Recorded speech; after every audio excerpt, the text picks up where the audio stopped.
I never knew nothing about human trafficking. I never knew that I was being exploited. I never knew. I didn't wake up and be like, oh, this is what's happening to me. It's something that I thought was normal. 80,000 reported missing people on any given day in the United States. At the same time, there are over 10,000 unidentified bodies. There is no national law requiring agencies to share this information, leaving many families in the dark about their loved one's fate. Today, family and volunteers, they reported cadaver dogs detected a few locations where human remains might have been buried. You could have a body that was on one side of a county line, and the next county could have had that individual reported as missing, and no one may have talked to each other. And we just haven't forgotten, and we're not going to stop until we know what happened. Hello, everyone, and thank you for joining us on the Gone Missing Pod. My name is Nicole Mercado, and I am joined by the lovely Alyssa Gutierrez.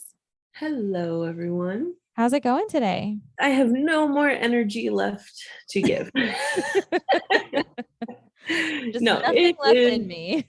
Good. The rain and thunderstorms are giving us all a much needed break, so I can't go to the beach, which is fine. I need to sleep. It's supposed to be like nicer the next few days. It's not going to be 90 something and humid, because that was killing me. Like, I don't like feeling like I can't breathe. True. And you know what? It was also wreaking havoc at my house. My power kept shutting off. Oh no. I would just go reset the box, and I'm like, what? I'm not doing anything different, than what I would normally do. I would still have the AC on, still be washing clothes. It's not like you're doing that much either. I don't know. Like, I started really paying attention, like how many things are plugged in, and trying to compare, and it just kept shutting off. I think one day it shut off like twice. The next day I had family visiting, and they're like, where's your breaker box? And I'm like, seriously? That's so crazy. And I have this urge to like, let me not complain, because nothing's actually going to happen anyway. Right. I complained. Nothing has happened of yet. I got the response of like, sometimes if your neighbors are using an excess of power, that could also affect your power. And I'm like, okay, there's a heat wave. Obviously, everybody has their AC on. I just need to be patient. It's just annoying, especially when you're like, I have things to do and I still need it done regardless of electricity. Yeah. But no, I get it. The rain was awful. It scared the crap out of Pepper. She was up for like an hour just pacing and trying to find a place to go, because she just gets so scared. So she finally found a place under the bed that she was comfortable in. So she laid there. But then, of course, as soon as the rain stopped, she was back up there, and she has not successfully figured out the way Mowgli has how to get under the blanket. So she just sits there staring at you and nudging you until you let her under the blanket. And it's always me. It doesn't matter what time it is. It's always me. So that's fun. But all right. Come on, Pepper, you're a young dog. You got to learn some new tricks. She's got to learn some new tricks. But all right, we're going to get into the case today. And we actually have two people that we are going to be talking about today, because as I found one, I found the other. And it's always sad. And it's going to be a kid. So of course it is, because your name is Nicole. I know. So let's get into it. So Cecilia was a student at St. Alphonsus Commercial High School in New York City in Lower Manhattan in 1976. Oh, we're going way back. We're going way, way back. The 14-year-old lived in the borough of Bronx, and she often used the subway as means of transportation for really anywhere she was going, but specifically to and from school. So she would take the number 2 train to the 149th Street station in Manhattan and travel 5 stops down the line to her exit, which was Simpson Street, and that was in the Bronx. So it was her normal routine. She did this Monday through Friday. And then she would take the number 5 bus from that stop to her home every single school day. I mean, talk about independent in New York City. Oh my gosh, you have to be. But the biggest thing that I'm taking from this is like, it's her normal route. she does it every day. And Right. She's obviously unfortunately, responsible enough to navigate, travel, for sure. her But it parents also means trust that her. it's predictable. Mm. So Cecilia was last seen by her friends at the 149th Street station between 3 and 4 p.m. on October 6th, 1976. So that means she was at her train that she gets on in Manhattan. Okay. But she never arrived at her residence and has not been seen from again. A witness did come forward, though, in her case. Oh. So a witness came forward several days after she vanished, Huh. telling her family she had seen Cecilia on the 6th after the reported sighting. She said she saw her on the corner of 163rd Street and Southern Boulevard, but that's less than a half a mile from the Intervale Avenue station, which is one stop before her normal station. So we don't know if she got on that train and then got off early, or if she somehow made it to that area another way, because the person that she saw Cecilia with was a Bronx resident named Anthony Rudy Flores. And she said that Flores was holding Cecilia's by her arm and she appeared scared. Oh. And I don't know how old the witness is, so I don't want to be frustrated with the witness. But the fact that it took several days. Well, I don't know. Okay, let's think of, I don't know much about, the borough, the Bronx. Okay, come on. The Bronx in the 70s. Like, it sounds like this, obviously the guy was male. We don't know how old he was, even if he's younger, and grabbing her arm. You know what I'm thinking, right? Like either a gang member, a pimp, a trafficker. Just a not very good guy. Yeah. Which could be why this witness hesitated. Exactly. Which is why I'm trying to not like be hard on them, but I think they went anonymously anyways. Mm-hmm. So it's like, and I think guilt probably got to them and that's why they ended up saying something. But anyways, so that sighting was, right by that other station. So the thought is that if the sighting is accurate, Cecilia either got off earlier than she normally did, or that she met Flores after getting off at the Simpson station, and then they were together for that 0.6 of a mile without anyone noticing anything was wrong. However, Flores said he was not with Cecilia the day that she vanished, and that he had nothing to do with her case. I mean, what a shock. I know. Although you were seen with her. However, he is also the suspect in the case of 9-year-old Nelida Del Valle, who disappeared from Boston also in 1976. Really? Wow. How? So we're going to get into it a little bit, but really quickly, Cecilia was 14 when she went missing. So she would be 59 today. And she was tiny. She was 4'9" and 111 pounds. So she was a small girl, right, and a freshman in high school. So she was probably the cutest little thing too. She was so freaking cute. She's a Hispanic female with black hair and brown eyes, and she has a scar on her left forearm. When she left the school, she was wearing her uniform, which was a light gray jacket and gray plaid skirt with a white blouse. So that is Cecilia. But because Cecilia is connected to this person, we are also going to talk about Nelida Del Valle, because Nelida was last seen walking to school on Shawmut Avenue in Boston, Massachusetts in the morning of December 20th of 1976, 2 months later.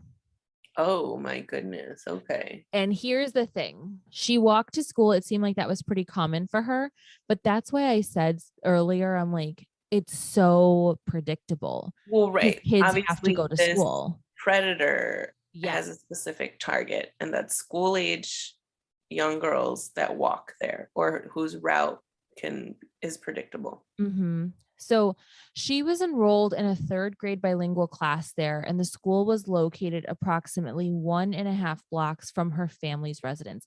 That's how close she lived. 1.5 blocks away. She left her home and never arrived at school and has never been heard from again. Oh, oh no.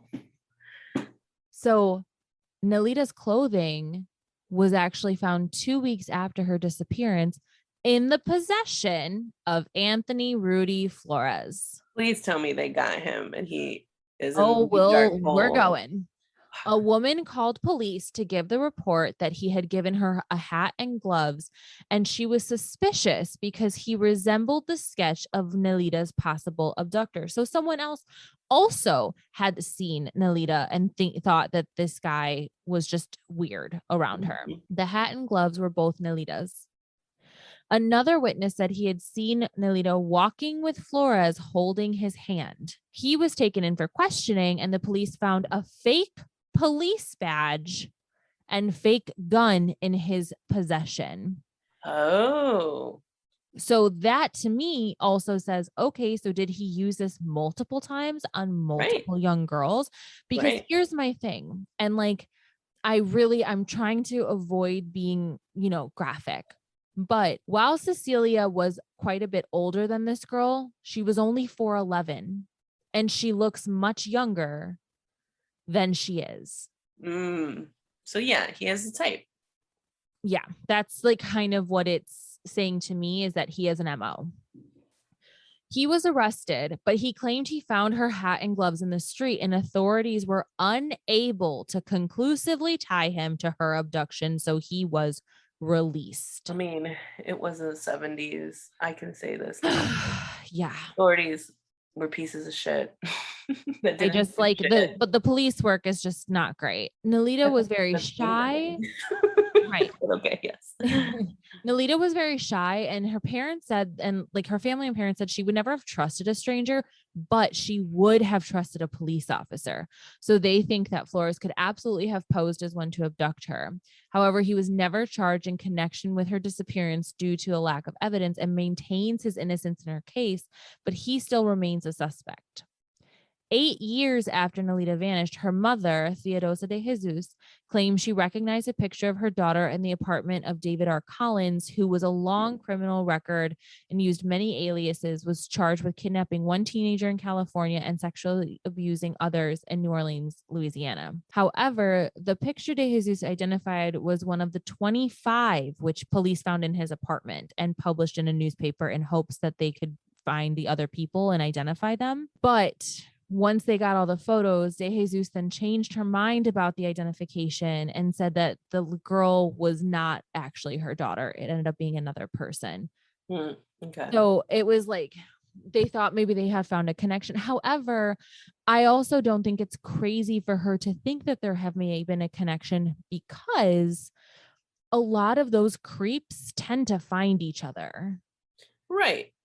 For sure. These two cases are just, they're so sad. Two young girls, like little girls, 9 and 14. They're only 5 years apart, but they don't look like they're much. Honestly, like Cecilia does not look much older than Nelida. So it's like they're just two young girls going to school, and like that's supposed to be a safe space for them. Yeah. And a safe place. And it's like they have to go to school, and it's like, what as parents can you do? Right. I mean, again, it is a very different world where I don't know. It's just the thing that was strange to me is that I don't know if Flores was still living in New York when this happened, but Boston from the Bronx is like 4 hours away.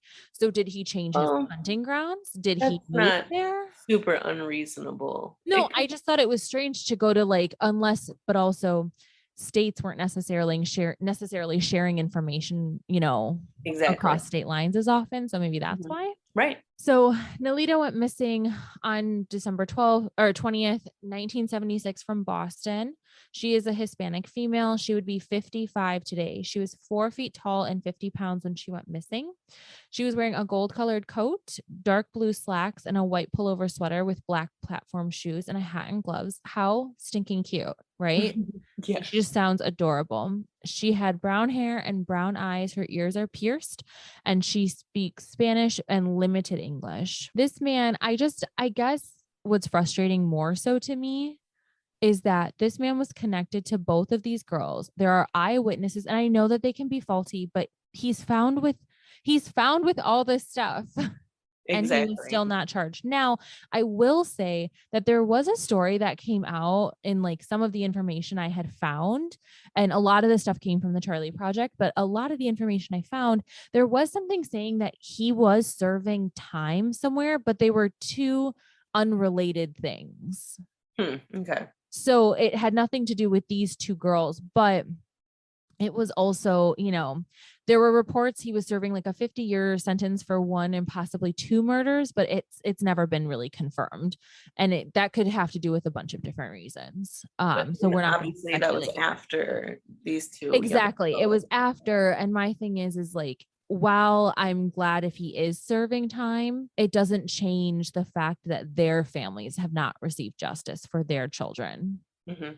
For Cecilia, if you have any information on her case, you can call the New York Police Department at 646-610-6914. And for Nelida, it is the Boston Police Department at 617-343-4200. And the information I gathered today, most of it was from the Charlie Project. Well, thank you, Nicole, for bringing up both of these cases. What a great connection. I mean, not a great connection, but it's great that we were able to connect, you know, both of these young women, their names. Yeah. Mm-hmm.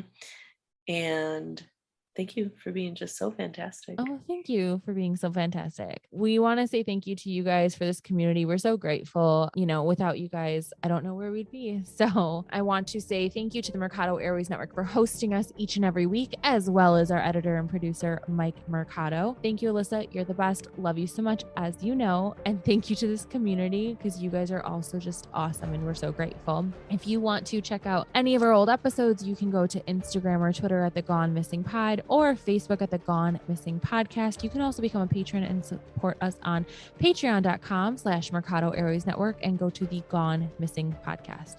Thank you guys so much. We're so appreciative. We hope you're having an amazing summer, and we will catch back up with you all next week.